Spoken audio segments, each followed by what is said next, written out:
And welcome to the final finale episode of The final finale.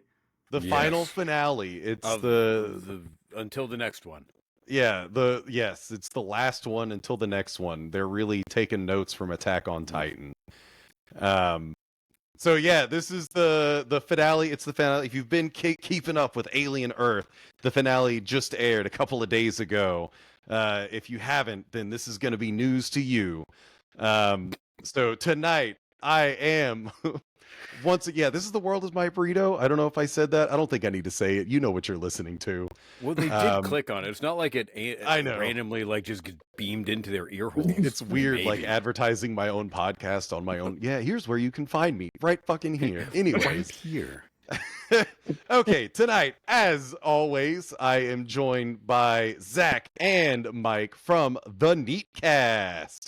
That's right. As Sorry if always, someone- permanent additions now. Can't Sorry get if rid someone of us. jumped out of a dark alley and shoved earbuds in your ears. And was like, just listen to this. Where am I? Just Who are these listen to people? this. Here, just hold on. I'm just going to slide a burrito into your ears. What? And a surprise guest. Hey, I finally, after so much coercion and bribing, Threatening. I had to buy him a ducky for his Jeep. I hey, got there you go. Sure. Jose from Cinema Villains to join us for this finale. Jose, what is up, man? Hey, Corey, thank you so much. Yeah, it was so much convincing. It was just hey, Jose, you want to be on for the finale? I'm like, yeah, sure. All right. Yeah, sure. It is great because it's one of those, I guess it was after the first episode. I was wondering, like, man, I wonder who else watching this. And then I think you sent a meme. And it's like, oh, yeah, I should have guessed. Of all people, Jose would be watching. So, Alien Earth did end. 8 episodes total across 7 weeks.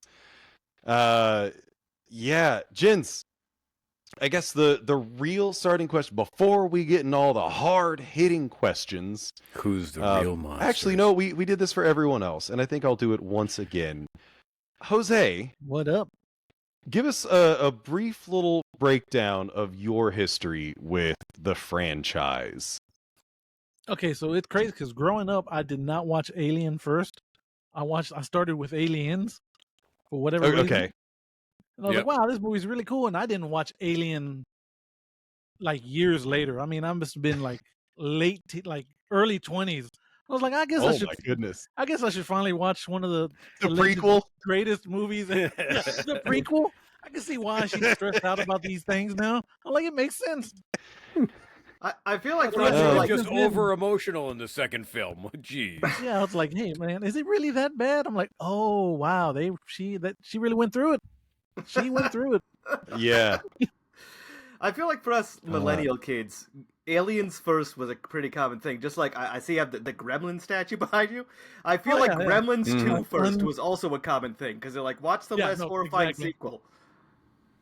Yeah, I watched Gremlins 2 first, and then once again, it made back. sense. I'm like, no wonder Mr. Putterman or whatever was so fucking Yeah, because he watching died. shit. Like, he died until he didn't. Then they're like, maybe he survived being run over by a snowplow. Maybe Yeah, it's not so bad. It- He ducked and covered. Hey, Hawkeye did it. Well, this is a couple decades before Hawkeye. Also, he was an Avenger. I don't know if Mr. Paddington Bear or whatever the hell his name was is Did that Mr. good. Putterman also have an app? Oh my god.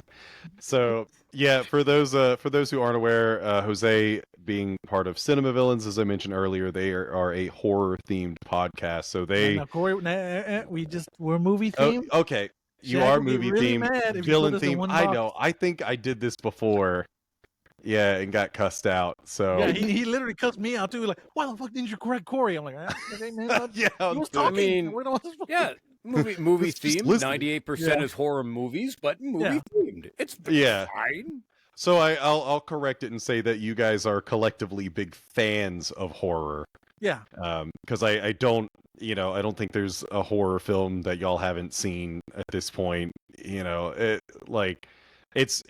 I know that y'all are some of those who get super hyped for spooky season Oh yeah. because it just gives you an excuse to do what you want to do. It's like you have to take breaks to go talk about, other films like Street Fighter and Yeah, cinematic then you just masterpieces like Street waiting Fighter. for your chance to talk about Michael Myers in any Mhm. role outside of Austin Powers.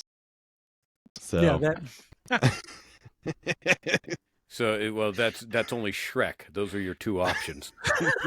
he's in Halloween too. He's the main character. yeah, Come he's the on. main character. He's an Yeah. ogre. He's got layers like onions. There you go. So, Alien Earth finale, finale for now. The 8th episode in the first season, the final episode of the first season. On the whole, Can I just Go say ahead. before we say anything, how very wrong we were that this was going to be a yeah, this is not going to be what's the word where it's a different story every season. Anthology. Anthology. Yeah. This is not going to be an anthology series. I think that's very clear at the moment. Not We- anymore. Yeah, our predictions did not go well. I guess that's probably Well, the best conversing place to start. I'll say there's some predictions that we were pretty close on, and then some things we were wildly wrong on. But we can get into that. So, Jose, because you haven't had a voiced opinion on anything since this is your first episode here, like you've listened to the episodes that we've done Mhm. on this prior. What camp were you in for the ending, and then how did this turn out for what you were thinking personally? Okay, so overall, I enjoyed it. Although I Uh-huh. was taken aback because I'm like, okay, they haven't announced a season 2. Clearly, it's going to wrap up with It has maybe to end. one or two loose ends. I'm thinking, Yeah. the island's going to get nuked, and all of a sudden, from a sewer, you're just going to see a silhouette of Wendy and the Xeno just like walking out of the Hand rubble in or hand. something. Or something. Yeah, Skipping merrily, yeah. I was like, something's going to happen. But boy, was I wrong. I was like, I honestly, this feels like it should have been the episode before the finale. Yes. Well, Noah had said going into it that he was treating the first season as proof of concept to tell a story loosely based upon Alien and Aliens. Whether they work it into hard canon is yet to be seen because he has taken some liberties and expanded the universe in some ways, which I don't necessarily think is all bad. But as of recording, it has not been signed on for season 2, but overall reviews have been very positive. So Disney now needs to look at how much money did it cost to how much money did it make, because the reviews are in favor of it overall, aside from the select group of people that panned it from the beginning and just hate watched it. Yeah, I mean, I wonder, because you were talking about that, I think last episode, the guys who went out of their way to start doing To start like shitposting negative, it, and because that's they what got more boosted reviews. their reviews, and people started clicking and watching and listening more.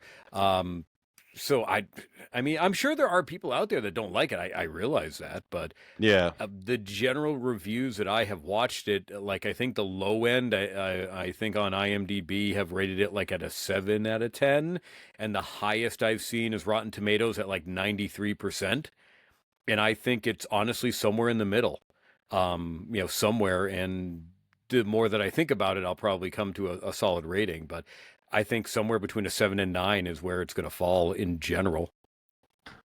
yeah. So, Mike, did anything? Yeah, I mean, you were the one who brought it up that nothing, because I know I'm like 10 minutes in, and I could see the writing on the wall. So I was like, all right, I'm not gonna get my super fucking sad ending. It's a fun episode. I'm not shit talking it, but I can't tell you how much I was hoping for everyone to fucking die in like the worst way possible. You're That's cool, all man. I You're- wanted to see. You have evil in your that heart. could be a season 2 or season 3. I was gonna if say he gets the season green 2, light, episode 1, everyone fucking dies, and and then you they it's cast like this new it's character. Transformers the movie. Let's start a Yeah. whole new line of toys. Let's just get rid of everybody. I have That's to what we say, need to do. what a wet fart it was. My that ending, that build up to the eyeball alien who it was gonna possess. It just slurps into a corpse. It just does a little, and then it's in a. I'm like, come on! After all that build up, like the scene where the eyeball is fighting Wendy's brother Hermit. I can never remember his fucking name. That was a tense scene. That was really cool and terrifying. But man, where it ended, I'm like, I just want to. Okay, if that's all you're gonna do, at least give us some big scene with the eyeball. The eyeball was just a cock tease the entire season. That's all it was. It was just tickling my balls the whole season. That little eye tickler with his little tentacles. Yes. But my opinions on this is that I've been trained well for finales like this. I wasn't disappointed. I liked it because it's a Game of Thrones finale, and I used to love Game of Thrones, and that's what this is.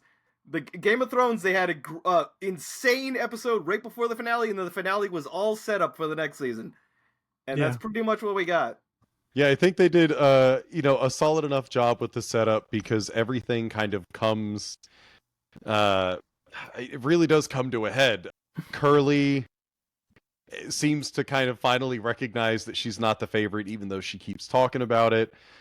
We do see there are some really kind of underwhelming things because the most intense thing of the previous episode, or one of the most intense lingering things, because the most intense thing was Nibs ripping someone's fucking jaw off. Yeah. But the lingering thing was Nibs getting shocked and then wondering, is Nibs dead? And then she's just chilling on, a levitating bench in a prison cell. And it's like, okay, she's just, all right, she's fine. Insulated. I mean, that's good. We know that these synthetics can take a shock. Yeah, if you could kill one with a stun gun, that'd be pretty fucking lame. So, I'm glad it's not what happened. The system. It's like, that thing was not worth $8 billion. Right. Corey, you were saying how you wanted like everyone to die. How about the fact that no one died? I know that's like no one of importance. I'm just like waiting. They're like about to say no main characters died. Yeah, and it's like they all have, I guess, something of a cool. It is so it's edging is what it is. It's just edging because Adam goes for the swing and she's like no. And it's like, okay, so do they kill Adam? And then you see Adam at the very end, just chilling in the cell. And, she summons the xenomorph, which I guess has supersonic hearing because it heard her from across the island. Well, and it comes was to like a frequency technically. Well, wasn't it's it? It's supposed to be a frequency-based hive connection because when she landed at the it's like mesh. It's a mesh network. It's a mesh network of xenomorph. When they landed at the Maginot, and she immediately started hearing the clicking noises from however many stories up, outside the ship and above the ship, and that's from the ovomorphs. Mm-hmm. I mean, you think about it also with like. The Zergs in StarCraft are based upon the xenomorphs, and that's based upon the, you have a hive mind that controls all of your broods and telling them where to go. And that's an idea of, all right, well, the queen can communicate with these other little drones and scouts without actually talking to them and is able to communicate and tell them where to go and what to do. So I think that's what they're basing it off of. Or ants. So he does his little like front. They're just sniffing. They go around sniffing everything. Oh, drooling and sniffing. They drag your bottom here. I'm gonna go this way. So I guess we'll starting with characters is solid. Man, I don't know, like any particular standout moments of the episode to you guys. Jose. Okay, Mike's gonna be first. Go ahead, Mike. I'm a big loudmouth. Corey couldn't even finish a sentence, and Mike jumps in. I thought the coolest reveal, the big surprise, is that the second in command of Prodigy was like his make-a-dad, his build-a-dad. Yes. Yeah. That was interesting.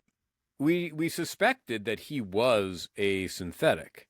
We just with how his mannerisms, how he interacted, he always did exactly what Boy said without really much pushback. He would caution him, but he would always be like, "Yep, sure, I'll go do this." And then when he caught the ball, We weren't sure if that was like, is that just a quick edit, or did he? Was that done on purpose to show him having really fast reflexes? Yeah. And as someone who's not athletic at all, if you catch a ball, I think you're a robot. Yeah, true. Sports is played by robots in Mike's world. We knew that boy had lost somebody in his family, and I figured that's what Wendy was modeled after of some capacity, because how quote special she is, which we still don't know why. But I believe they were alluding to his dad.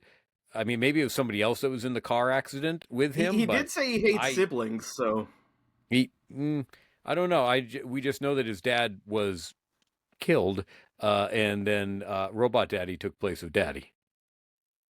And it kind of sounds like Robot Daddy. Yeah, Robot Daddy killed Daddy. So did they fake Dad's death in the car, or is that somebody else? That I wasn't sure. Yeah, because we don't know about Mom or anyone else, but he clearly has a lot of... It is interesting because Wendy... this is one of the few times that I am totally okay with him saying the quiet part out loud, where, Wendy just looks at him and she's like, you think you're Peter Pan, but you're not. And the exact words, I completely forgot to look this up, but she calls him a mean, angry little man, and I am like 95% certain that is the exact line from Hook. There is a very similar line in Hook, because that's what. If it isn't mind. exact, it is absolutely Don't they say you're a Hook. mean man who needs a mommy? Isn't that the? Yes. Yeah, but it could be that she said you're a man who needs a mommy. Yeah, something like that. But it's right there. So it's like, this is in reference to Hook, because I was even thinking, it's like, I was thinking it before she said it. Boy Cavalier is not Peter Pan. He's more akin to Hook, forcing, or even, it'd be one of the other, Peter Pan or Hook, but it really seems more like a Hook type character, or a very evil Peter Pan. Well, Morrow was Hook because he had the hand. Yeah. Although he also has a boombox. That box with the eyeball. Yeah. The boombox. Quote, Corey. No, not the boombox. Corey, the quote is, he's just a mean old man without a mommy. Okay. Yeah, when she said you're a mean, angry little man, I was like, this, and the delivery sounded very childlike.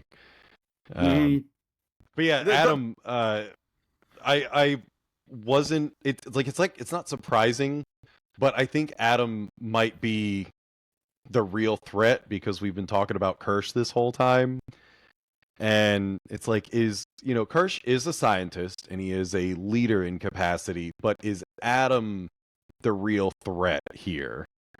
Because he seemed a little bit more militant. To who? So this whole time, it just seems like an old advisor who's hanging out with him, and Kirsch has this almost militaristic presence. And then, he chucks Wendy like she was nothing. Stops her, because she went to punch him or something, and he's like, nah. Yeah.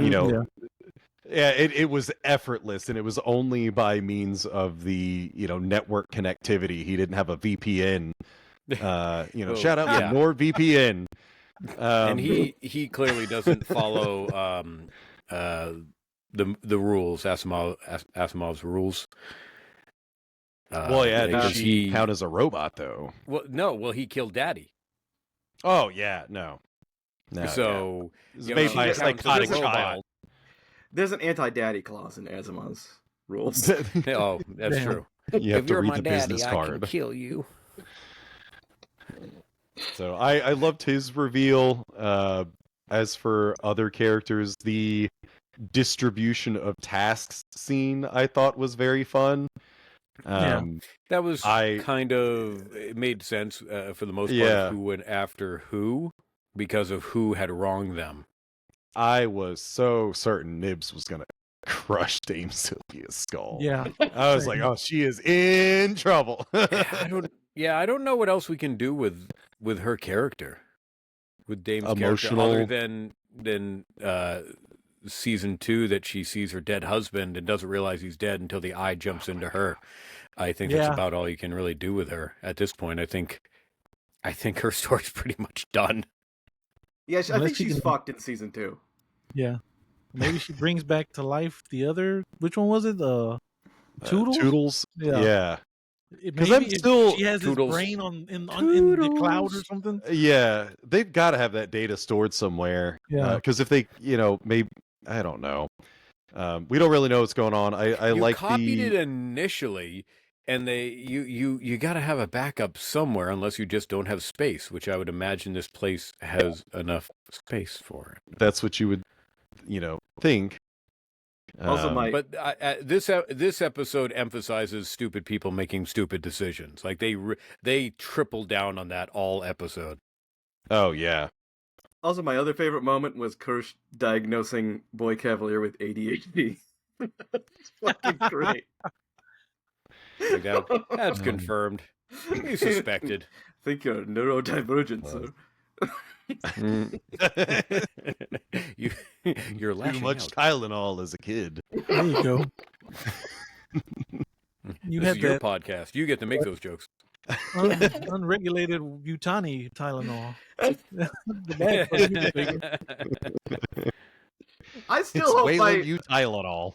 I still hope my stupid theory comes true, and at the end of the series, Weyland-Yutani gets controlled by the eyeball, and you just find out that the eyeball's behind everything else in the rest of the franchise. That'd be amazing.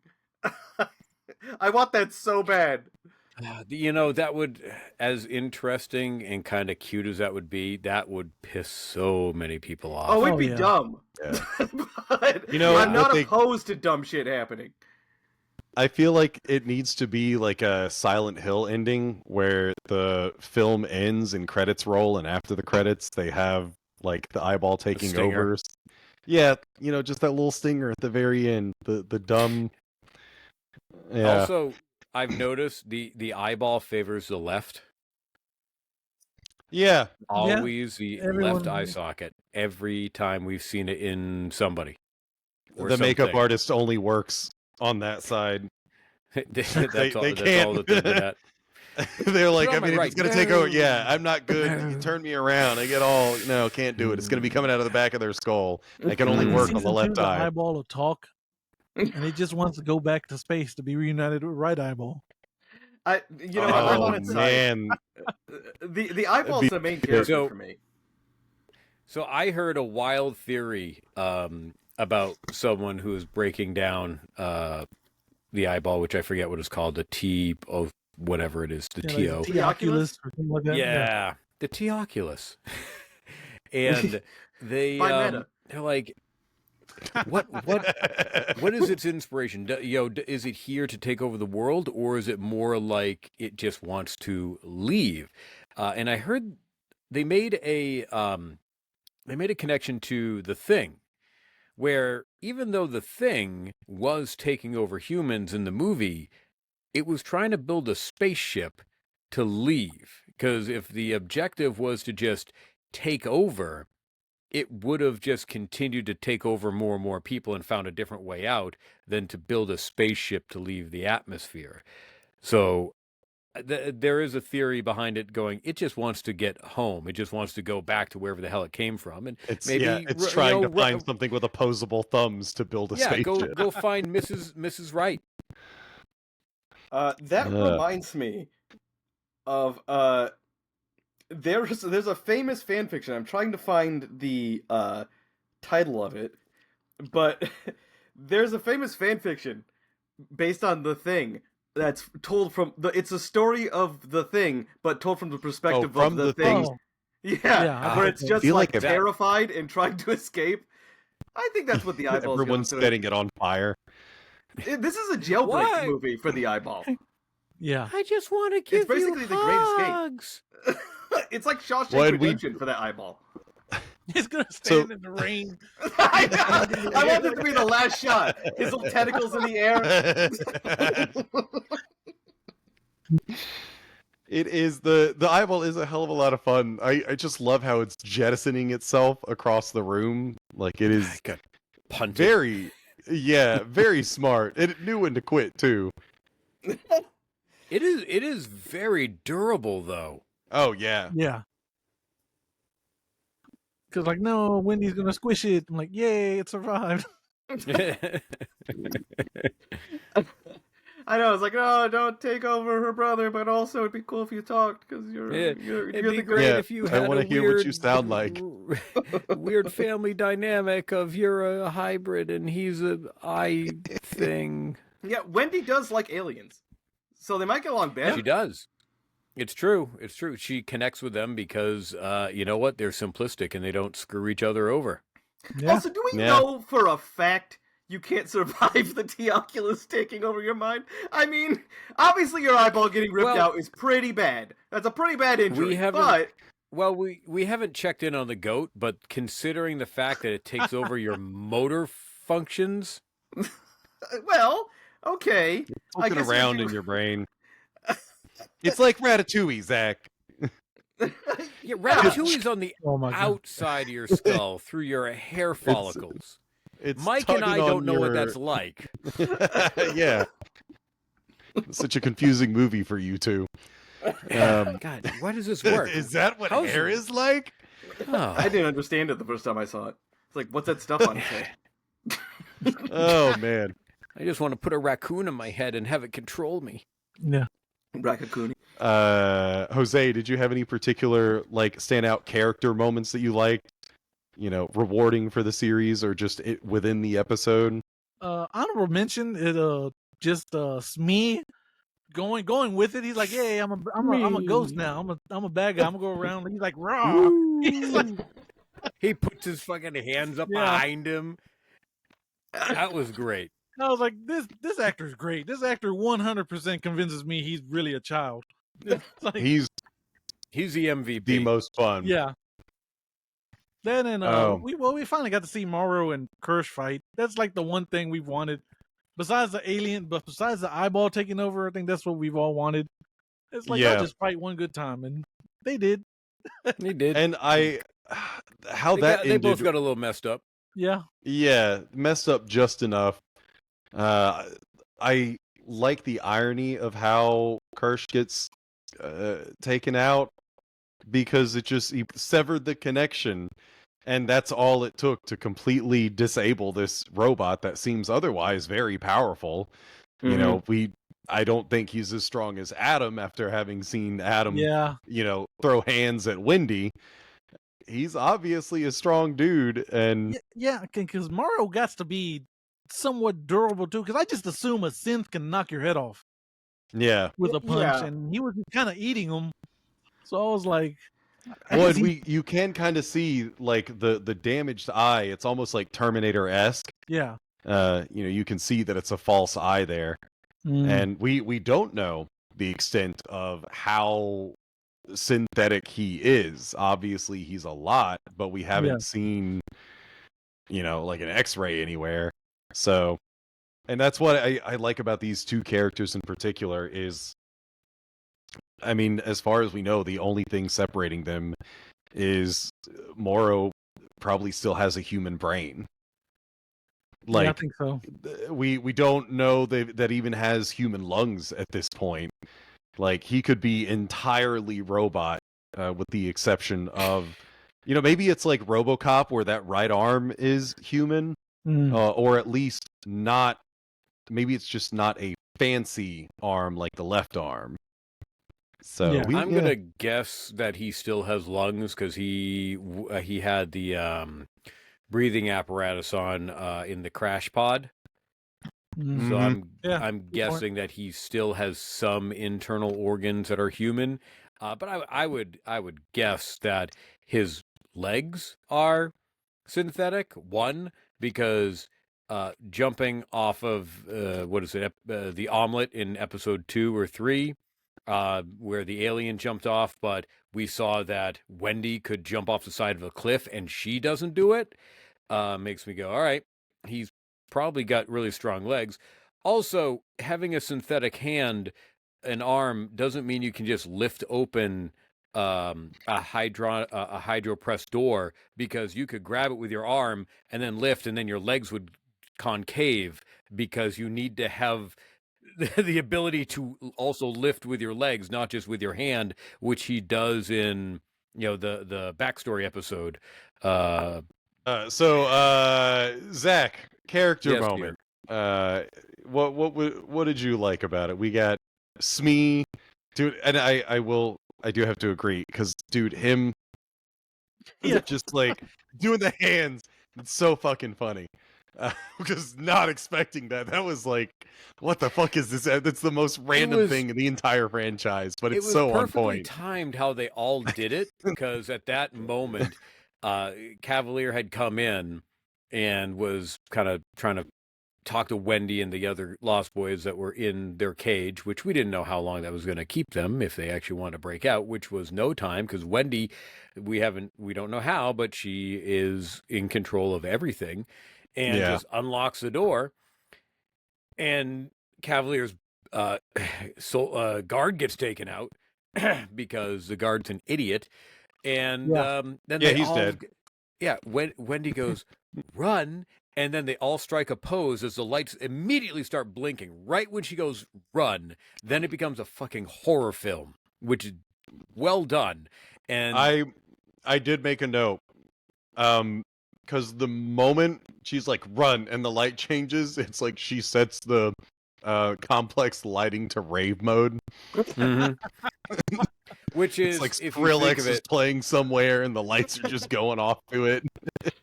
Well, if you think back to like the previous Alien and Aliens films, there's always some sort of strobing light periodically during these films, because it fucks with your perception. And it does make it a bit scarier and really throws you off while you're running around for your life trying to figure shit out. So the character change from Wendy, we were working towards it, and she's not like gone necessarily evil, but she's just gone beyond her innocent child and knows, well, humans are fucked up and flawed, and I don't know if I really like them anymore. And she even struggles with Hermit, because he shot Newt. Newt's okay, but Shmi is the one who is still a child and is like, but he's one of us. Like, okay, he shot her, but he didn't kill her. Like, she was hurting his friend, and he's really an okay guy. And then he gives her one of those awkward kid hugs, like my kid does, just at random, of hug, and then off he goes to like play ball or something. It's like, that okay. Shmi is the MVP actor, I think, for like he nails everything he has had to do. He's just a supporting character for pretty much the entire series, but he nails it the entire time. He's the most memorable for being like a support guy. Like, I feel like I remember everything he's done. Also, quick question: was he the one fucking with the soldiers in the elevator? Kind of. Well, Wendy was the one that did it. Yeah. But she was counting it down, and then Shmi was there with her, like cause counting down along with it, like messing with them. They just punked him out, apparently. Yeah, because for a split second, I was like, holy shit, did he unlock, telekinetic or whatever it's called? Technopathy or whatever? From what I can tell, Wendy is the only one that has that ability still. I'm not 100% confirmed or, on the board of, well, Curly has 100% gone over to Wendy's side. She may have, but I do have this sneaky suspicion that she still is pining for being the favorite, because she wants to be noticed. That up. Mm-hmm. She wants to be number one. And she continued to. She never admitted to snitching them out of them trying to leave the island, and she was the only one who knew where they were going, other than maybe the guards just guessed that they were going to the boat. Boy Cavalier does, we figured that he was going to lose control, and he loses control in fantastic fashion. Just all of a sudden, from putting on the face of being so confident. I don't think he was ever that confident. I mean, he's smart, but he's not street smart. He's well informed on investments, but when shit starts to go wrong, he makes all the wrong fucking decisions, and it pays off fantastically. I love his bulletproof vest. That dinky ass, like right before they catch him, he's got a bulletproof vest on that he had to have stolen from like a body lying on a floor somewhere. Somewhere. He certainly didn't have it. Yeah. Yeah, and it's like, man, that's so stupid. Because he is aware of how strong these things are. If they catch him, he knows he's gonna die. He's seen what the xenomorph can do. He knows, it's it's such a tiny detail. And again, this show's done a great job with tiny details. And that is one of those tiny details that it's like, you're an idiot. Like, you can build, synthetics and cyborgs and stuff, but you're wearing a bulletproof vest against a creature that can eat bullets. Like, it could just get shot and it's all right. So that's another thing that came up. One, we got a nice callback to Aliens about staying frosty. We find that they're not really pulse rifles, but these rifles do jack shit to the xenomorph, because that xenomorph gets hit in the head and gets hit multiple times. He just shrugs it off. It's like, it's like being hit with a paintball. It's like that was irritating.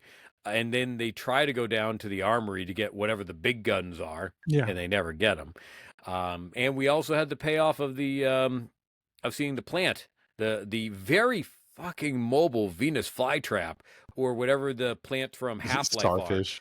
Yeah. I'm glad I'm not the only one who was thinking Half-Life. I'm like, that's a barnacle. That's straight up a barnacle 100%. from Half-Life. That's a very mobile barnacle. And that was my guess when we first saw it in episode 2.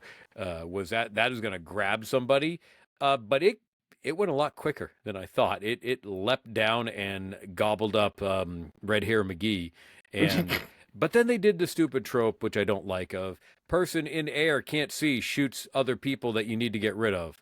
I'm not a fan of that trope. It's used way too often. Yeah. You just happen to be in the right way and hit by friendly fire.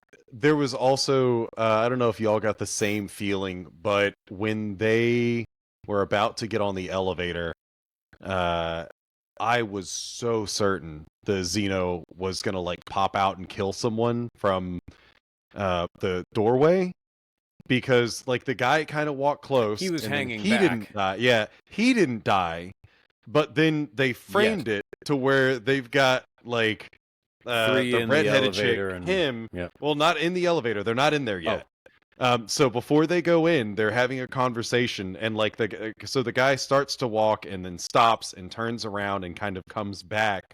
But then the other girl, no name, walks even closer and like turns around, and they frame it to where it's like the back of the redheaded girl is in the left of the screen. He is kind of a quarter of the way into the left of the screen, and like or middle of the screen, and over his shoulder in the doorway, perfectly framed, is the no-name girl. Yeah, and I was like, she's about to die. Empty room. Yep. Yeah, and she didn't die then, and then she turned around. I was like, okay, now she's gonna die, and then she didn't die, and it's like, come on, like they didn't give me the thing that they always do. Yeah, you were like two different people could have died 3 times. So I actually didn't think that. I think the greatest like magic trick this show pulls off is how often I forget the xenomorph is in it. Like I'm like actually watching it for the characters. Like, yeah, that's like amazing. Because normally I watch anything alien, I'm just like, where the fuck is the xenomorph? It's like when I watch a Godzilla movie. Like, you're wasting my time with humans. Where is Godzilla? They did a good job with characters and with the 4 other entities that they created to spark our interest. I still wish the plant really did more. Draw us away. Again, the plant was built up a lot, and it just grabs people and eats them. I want a little more pizzazz. Just gives them a little hug. Just gives them a little hug. Yeah. It does move pretty freaky, though. I feel like it moved at like a higher frame rate than the normal camera. Like almost so like it's flying in a way. Yeah, I think really you are right. If that's what it does, I think they could potentially set up a really cool like set piece next season. But they gotta like use it right. Like a scene where they all walk into a room and they can't see the ceiling, and it's like grabbing them as they're like trying to get to the other side. That'd be interesting.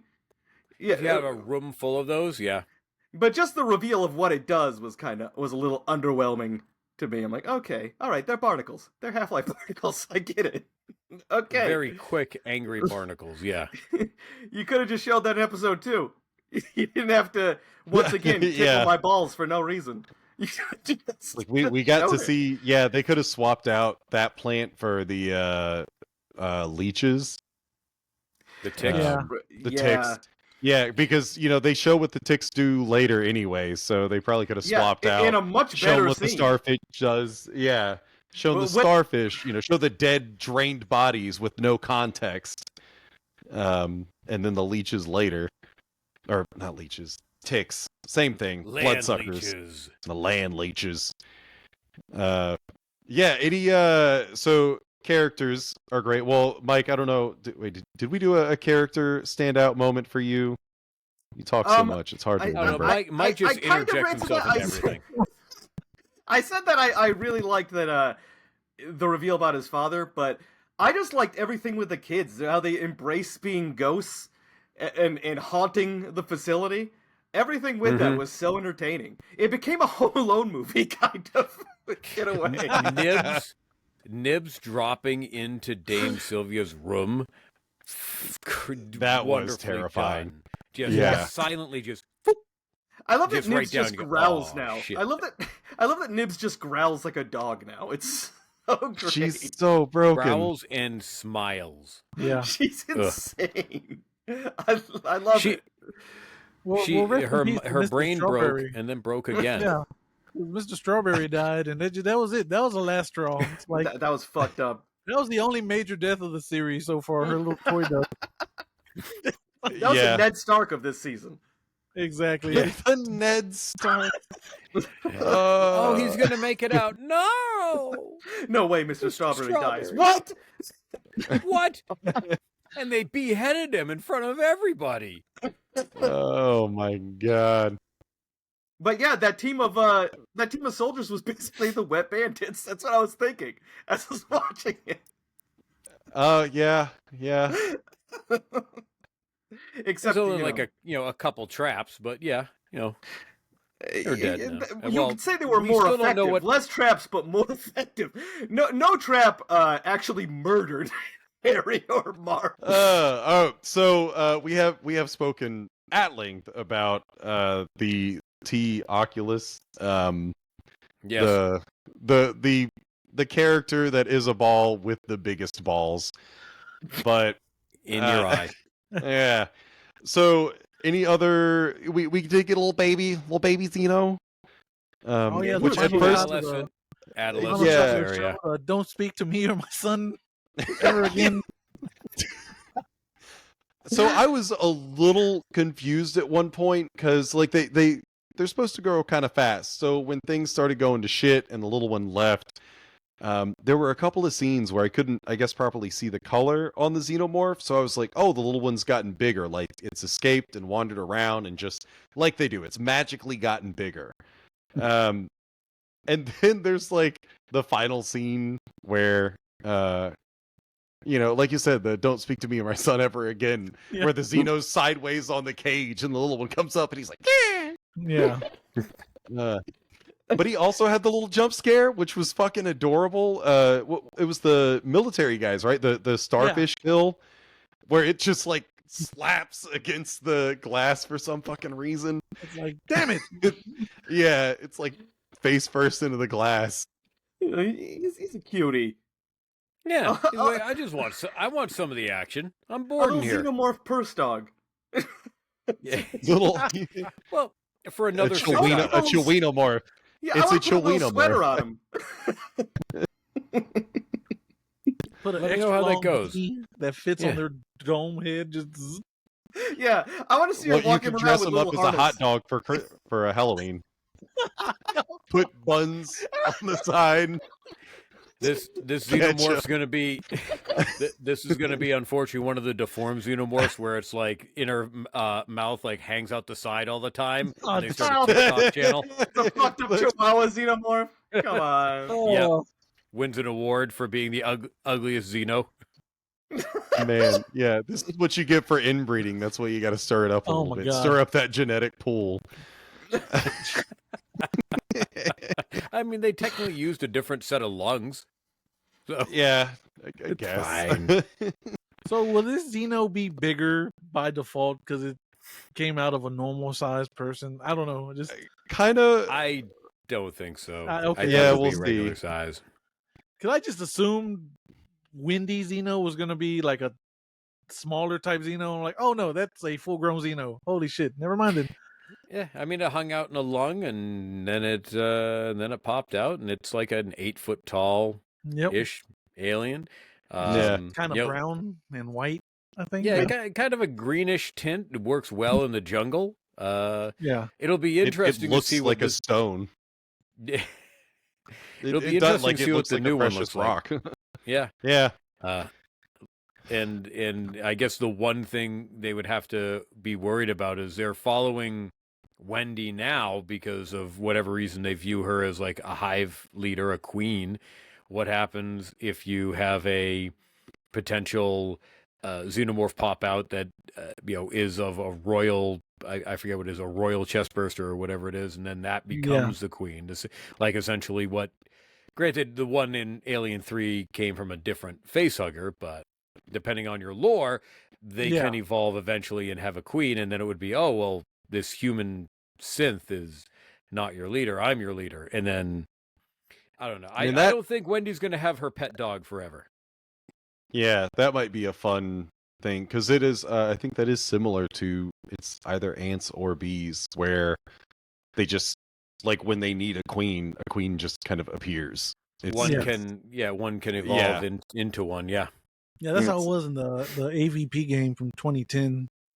The Xeno you control at the very end becomes the new queen. Yep. Yeah. Man, I wish that was true in life. When you needed a queen, one would just appear. I mean, because then that would happen. Engine's not working for you that well. I'm looking for my queen. You could just look at her. You could just look at her and scream "slay." It has two different meanings: one for Wendy, one for you. You looking like you're evolving into a queen. Except Mike is like clickety clacking at her. Click, click, click, click, click. I didn't know you spoke xenomorph. No, Mike, that's not what they did in the show. Yes, it is. Blah blah blah blah blah. Right. Culturally insensitive to xenomorphs. Just stop right now. I'm just gonna do my best turkey call. That Xeno's taking the smaller Xeno. Like, let's leave. We're clearly not welcome here. Yeah. Wow, didn't know you were xenophobic. All right, so we've got we got our monster moments, we got our human moments. How did you like the season overall? Is this like, did it meet your expectations? Did it exceed your expectations? Jose, I'll start with you again. Like, what did you like Alien Earth, and did it go above or below the bar that you had in mind? I would say yes. I enjoyed Alien Earth, and I guess I will say it went above only because starting out, like, my bar is on the ground. Like, look, buried at 6 feet deep. Yeah, it's like, look, aliens, what are we doing lately? I don't know. Fucking Romulus started off strong, and then that movie just went off a cliff, in my opinion, anyway. But so I'm like, but no, it did pretty good. It did some interesting things, and I'm excited to see. It was great knowing that the Xeno wasn't the main point, too. Yeah, just like they're there. Trust me, they're gonna be there. They're gonna have their moments. But I just thought, like I said, everything nailed it. The acting, Timothy Oliphant is great in anything. He's the I goat. will stand by that. He can do no wrong. Morrow was a great villain. Oh yeah, because he's cool too. As much as an idiot he was, it's like, yeah. If you didn't get eyeballed this season, next season, buddy, you gonna get the balls. So him, I think this would be my favorite episode for Boy Cavalier, because this is when you finally realize that he is kind of a knowingly evil piece of shit. Yeah. I feel like you really get, because in other things it just seems like he's sort of disconnected. He clearly has no respect for authority in the communications with Weyland-Yutani. He just seems like a businessman. And in this one, no, he is a piece of shit. He calls the kids floor models, even though like Wendy's literally controlling shit with her mind. Yeah. And he has the balls to still call them floor models. But he is just a piece of shit. Like, he truly is not a good guy. And I liked this episode for him. He had that arrogant moment where he's like, yeah. Hey, $1 million to whoever comes find me. Yeah. Come on. I'm walking the halls here. Zach, Mike, what did you feel about the overall? Did it pay off to you? Are you excited for a second season? Do you want to go first? Go ahead, Mike, because you'll just interrupt me. I know. No, I wouldn't. Okay. But all right. No, I think that this series is to the Alien franchise what Andor is to Star Wars, where you're like, oh my god, this franchise can be good. it can be good again. And it's like, and the same thing as Andor, after the first couple episodes, you just like untense and relax. You're like, okay, I'm in good hands. And I stopped like worrying about if it was going to be good. And the answer was just like, what I started thinking about it was just how good is it going to be? Like, is this going to be like legendary? Is this going to be something I'm going to want to watch on like an annual basis? Something like Midnight Mass on Netflix, which was just like out of the fucking ballpark season of television, or is it just going to be like just solid? And I think it ended solid. I don't think it's like a home run as far as the season of TV goes, but I think the series as a whole, if it gets all the seasons it needs, might be. But it's really good. It's top quality all the way through, and I never worried it was going to be bad. It was consistently good from the beginning. What about you, Zach? I would say I went into this series not knowing what to expect, just knowing, all right, xenomorphs, Earth, 2 years before the original Alien film.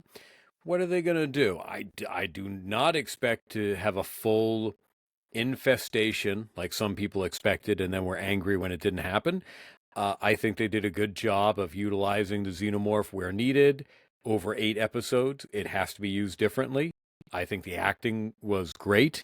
The characters, 99% of them, I enjoyed and wanted to know more. Even the ones like Boy Cavalier, who by the end you go, yeah, he is a evil son of a bitch. We saw inklings of it here and there over the course of the season. Mm-hmm. And then by the last episode, yeah, he is a full-on asshole. Yeah, it's knowing like a too. child. Yeah, he's knowingly evil. Yeah, he has just he's dropped the facade at this point. Until then, you thought he was an arrogant tech billionaire. No, he's an evil asshole. All the actors portraying kids, great job.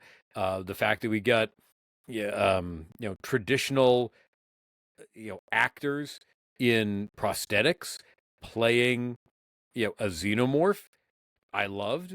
Not the aliens quality that we see in the movies, but it was really good. It made me happy. I enjoyed it. I'm looking forward to a season 2. I agree with Mike. I think it's solid. I don't think it was a, oh my God, home run, best thing ever. But I'm looking forward to season 2. I might sit down and watch it again at some point. But I certainly enjoyed it. I have minor things to bitch about. A little bit of things here or there that you go, oh, that's kind of stupid. But also they did that to move the plot forward in a way that fits within the franchise. And also, I agree with Sigourney Weaver because, I mean, she's a badass bitch and she loved the series. So yeah, she is. I'm not gonna argue with Ellen fucking Ripley. It ain't happening. I want her to cradle me. And I want to be like, thank you, mommy. You want her to be your queen? There you go. That's what she's gonna start cracking, like trying to. You want to burst out of her chest. Mike goes over and starts caressing her, and be like, "Could you use the power loader tonight?" Disgusting. Yeah, I would say, from the ratings and everything, where I thought it would be, and where it falls, I think in general is like an 8. I think it's at 8 and an 8.5 out of 10, or a 4 out of 5. I don't think it's like a 2.5 or 3. and I don't think it's a 5. I think it's right there. It's decent. It's solid. Yeah. Not perfect. Mm-hmm. I'm right there with you. I still think like 5 is, the best episode in the season. I think they're going to be real hard pressed to be able to outdo that one episode. Yeah. But for the whole thing, y'all have nailed it. That the end of it is, it's good, but it isn't like, fantastic. Like, holy shit, this is the coolest thing I've ever seen. And I mean, that's fine. It's season 1. I think, like I said, within about 10 minutes, I kind of knew I wasn't going to get the episode that I wanted. And that, we have to get a season 2. You could tell so quickly into this that it's like, oh, we're ignoring a lot of really important stuff right now. There's a lot of not fleshing things out, but we're just, spreading things out, just buffering for time. Yeah, I do have hope for the next season. Like this episode is here to serve a purpose. And I feel like right now I'm in the same spot that I was when we first started recording, or maybe by like the second episode we did, which was the third episode of the series. I was very apprehensive about a prequel episode. And that ended up being best episode in the season. And I am very apprehensive about a season 2, where it's like, this was great. And it's not to knock season 1, but it's like, don't inject dumb shit into the next one. Like, the executives are going to be like, okay, well, now we got to start selling toys again and comics again. So in the next one, yeah, okay, yeah. So he's going to be driving a pimped out car and talking about family. Alien versus Predator. Wendy and her Xeno against the Predator from Badlands and his synth. It's coming. You better think that's a cool idea, because it's coming. They're gonna force him. Yeah, I gotta go watch Badlands first, and then I'll have an opinion on that. Just have them stare off at each other.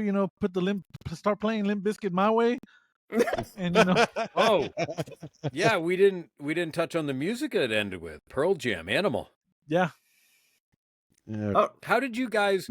I think we've touched on it individually. How did you guys feel about the choice of music over the arc of the series? Because that, I guess, was a contentious part that apparently drew people out of it, and that's what they bitched about, is the final 10 seconds when that song would pop on. They're like, the episode's ruined because you're playing 90s music. When the sheep looks into the camera and grins to, like, Limp Bizkit or whatever it is.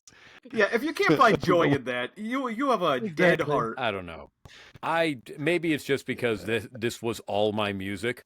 Like, everything they played, I was like, yeah, this is my nostalgia. I love this. Like, everything. I love that they just interjected that into the end of it. And it all made sense with every episode. Once you kind of looked at it, you're like, oh yeah, this is a very fitting song. Yeah, it's not like you played it in the middle. Well, they didn't. The fucking episode. No fight scenes. They're not playing break stuff when Morrow and Kirsch are fighting. Although, hear me out. I don't want to wake up. That doesn't sound so bad, though. That would have been dope. Yeah. I don't know. I feel like I kind of didn't like it, but I also didn't care, to your point, Zach, because it's in the last like 10 seconds. Yeah. It's like, whatever. Like, it's not changing anything. It's an outro. It is That's far what better. It's outro to play over your credits. I don't know. I just didn't far better than being in the middle of the episode. I don't need Creed or Nickelback. Okay, well, first like of all, nobody needs either of those in the playing in the middle of. No. Yeah. So hear me out, though. Creed. Start playing. As the eyeball rises from the sand and gets into Buddy's nostril. There's this tweet that just cracks me up. I've seen it rewritten a few times where they're just like, it just says alien wiping away tear. Me. That was Creed higher.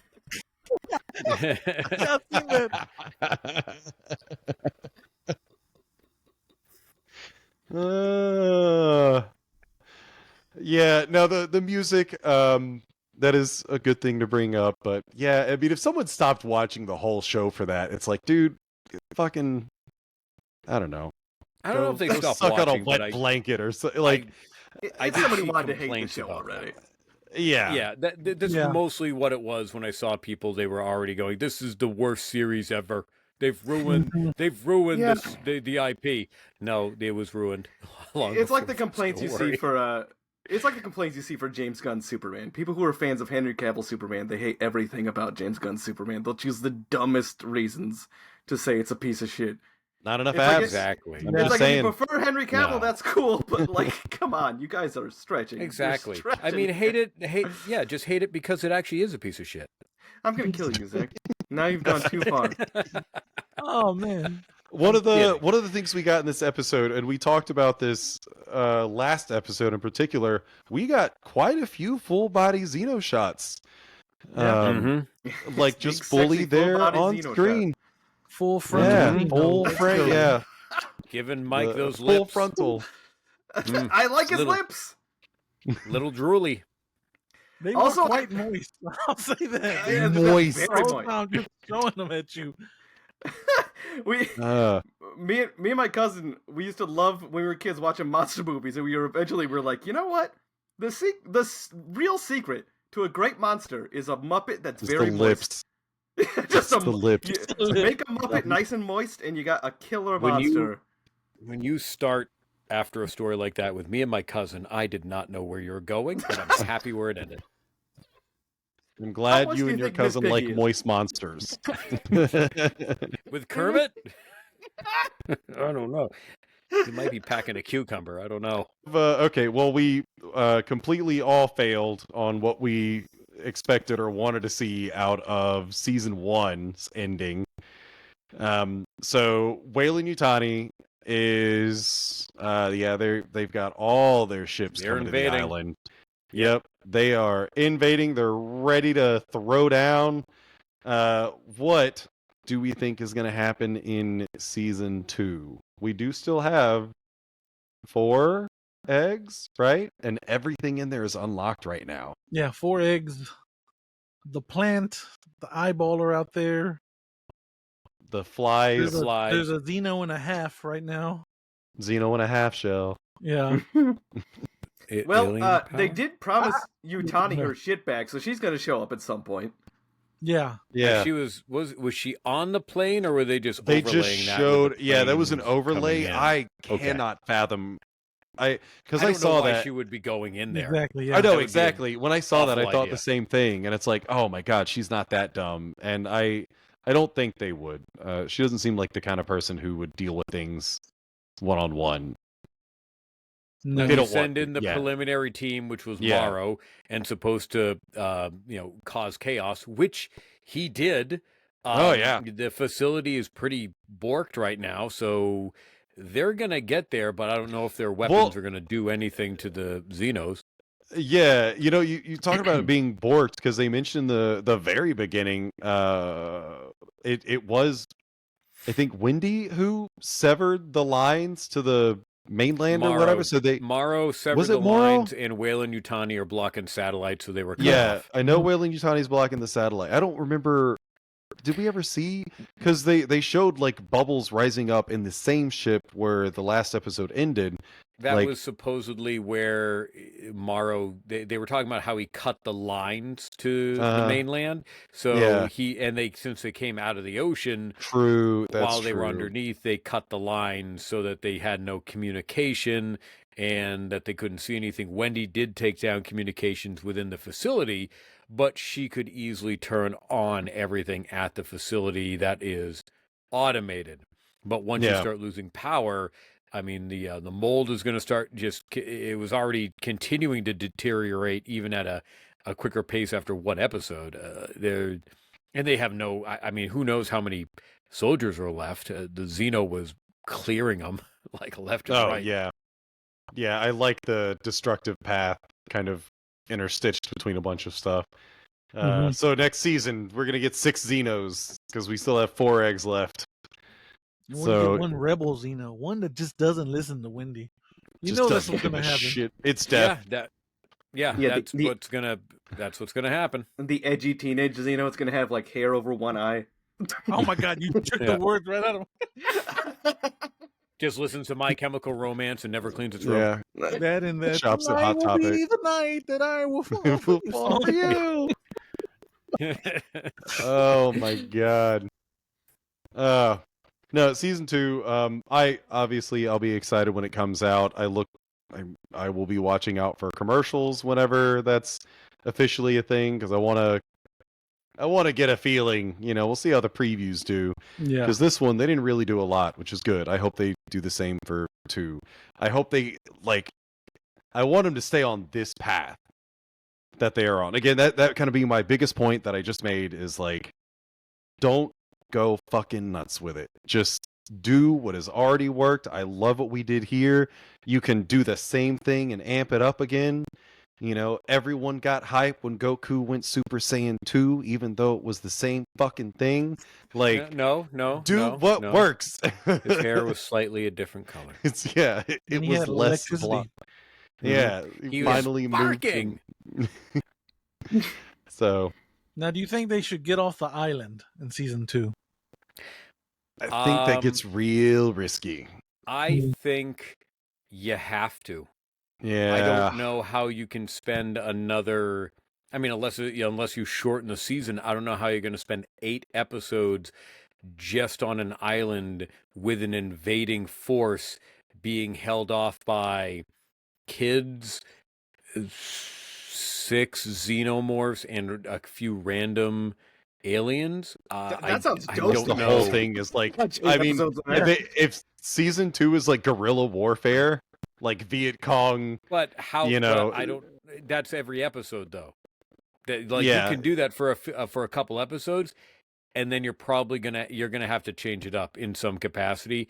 My guess is that they're gonna the island was the ship. It was the biggest ship we've been on. Mm-hmm. I bet they will get off the island, but it will again be kind of like the Arkham games that you started in Arkham Asylum, and then now we're in Arkham City, so we're a little bit bigger, but we're still contained. I think Weyland-Yutani will bring them to a bigger location that's still somewhat contained. Maybe it's island size, but there's more population, so there's more chaos and potential for chaos. That's what I anticipate would happen. Yeah, and then season 3 will get the island off Batmobile. the coast of Costa Rica. It's going to be Isla Nublar. Isla Xeno. Yeah, we'll see what season 2 holds. Season 1 was good. I do have to rewatch it because Brenda hasn't seen it. Because we've watched these I've watched these every single week on release, and she has not been able to. So we're gonna have to sit down and actually, she'll watch it for the first time. I'll be rewatching it. Hopefully, see a lot more stuff to enjoy.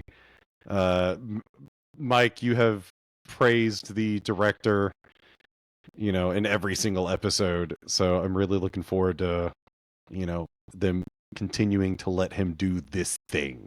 Yeah, just keep he giving has Noah a Hawley payoff. control. Yeah. Yeah. Did he direct the finale? I forgot to look. No, that was It Dana. Dana Gonzalez. But Noah and McGeezy wrote it. Okay. He's written Yeah, I think either he wrote solo all of them. or All of with them, yeah. somebody. Yeah. Every episode, he's been involved with every one. And then The he directed number 5, the best episode. Yeah. All right. Any closing thoughts, closing points, closing time? You don't have to go home, but you can't stay here. I like That's xenomorphs. about They're being cool. born. Which also ties into Alien Earth because it's about unwanted pregnancies and then bursting a chest. Ugh. Yeah. It's about infected implants. There's a whole psychoanalysis of the whole idea behind the connecting impregnation and the Alien franchise. Oh yeah. The It's DC Alien dive into it, which memoirs or memory. I've got the Blu-ray. I've watched it. It's really good. You see, the facehuggers are meant to symbolize Tylenol. God damn. Oh mic. Yeah, but I don't take my face hugger with water. Do not consume face huggers while pregnant. Did they make a face hug? There's nothing bad will happen if you don't get face hugged. Only good can happen. So I mean, they make Tylenol suppositories. Do they make a face hugger suppository? Oh, you know they do. The freak face huggers. The freak That's face not. hugger. Yeah, it's not called a face hugger though. That's a butt hugger. That's something else. That's how queen females are born. The old butt chugger. The butt chugger. Chugger, you say? The other xenomorphs telling on him, Queen, he's not doing it right. That's why that eyeball wants to go home. That eyeball, like, there are some freaks over there. Please send me back to space. All I can do is see, and I'm just seeing these things, fucking everything. The water's turning him gay. That's what the eye is thinking. God gave me a giant eye and it doesn't close. I have to watch. What if the eyeball just comes from a planet of things that live in orifices? Ooh, you know what, baby. Zach? That's a great time to move on. Perfect. Yeah, so Zach, with opinions like that, where can people find more? Not that they want them, but over at the Neatcast, where you'll find me and Mike and Jeremy, where we talk about a variety of different things, typically a little bit of news, pop culture, some weird stuff. Mike always features some sort of cryptid, alien, or spooky segment, and then we like to play a game or have a talking point at the end, where if we have a guest, we leave it up to them, or if they're unoriginal like Corey, then we force them to do something. Yeah. I'll be your little puppet. Make me dance. Jose, where can people find you? You can catch my podcast, Cinema Villains, wherever you catch podcasts at. We're on YouTube, too. We'll be back. We're on a hiatus right now. You know, Shaggy, the face hugger is on him pretty tight, but it should let go at any moment.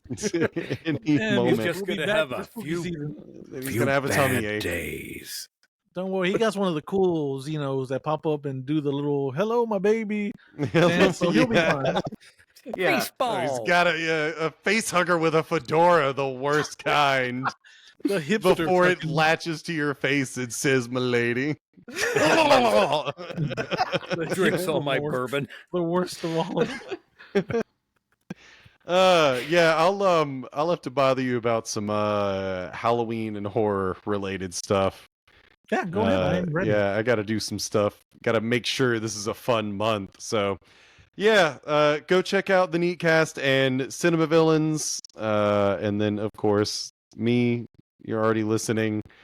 You can check my social media. I don't know why I rarely post there, and when I do, it's stuff comparing the Son of God to mowing front lawns. Haven't posted in 6 months, and I made that post. Did anyone text in? Because we got a text from last episode about mowing lawns, and we read it. Hold on. Okay, we have a question from a mysterious listener. There's no way that we can tell who this is, but it came from Concord, New Hampshire. That's where mine came from. Yeah, it's crazy. Mine also came from Concord, New Hampshire. So the question is, what is proper etiquette when racing your neighbor's mower? Wave politely or throw grass clippings in their path? Actually, my neighbor does mow his lawn just slightly more immaculately than me because he has like a riding lawnmower and it looks beautiful. So I make sure to kick as many lawn trimmings as I can into his lawn. What? No, my neighbor. His lawn. It looks immaculate. Your neighbor looks immaculate. Okay. Oh my fucking God. Sure.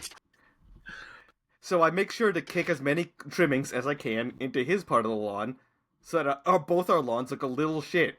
It's my little thing that I do for the community. Do you think this is why he doesn't care or want to interact with you? Well, he doesn't know. It's perfect crime, unless he listens to this podcast. Where you live, the dude's got like night cameras, and he just watches you daytime, nighttime, whatever it is. And he's just sitting there like, God damn it, he's kicking clippings into my grass again. Yeah, he's next door living the exact plotline of The Burbs, just with me. He's certain that I'm killing people. Yeah. We're the real monsters. Okay, yeah, check out podcast. Let us know, write in, leave comments on everyone's social media. Go independently on everyone's social media and tell us what you thought about our opinions on the entirety of the Alien Earth franchise. We'll be back for season 2 if that happens. And keep your ears peeled for spooky season. We all love spooky season, so it's gonna be fucking great. So, all right, burrito casters, disassemble. That was the worst outro I've ever heard.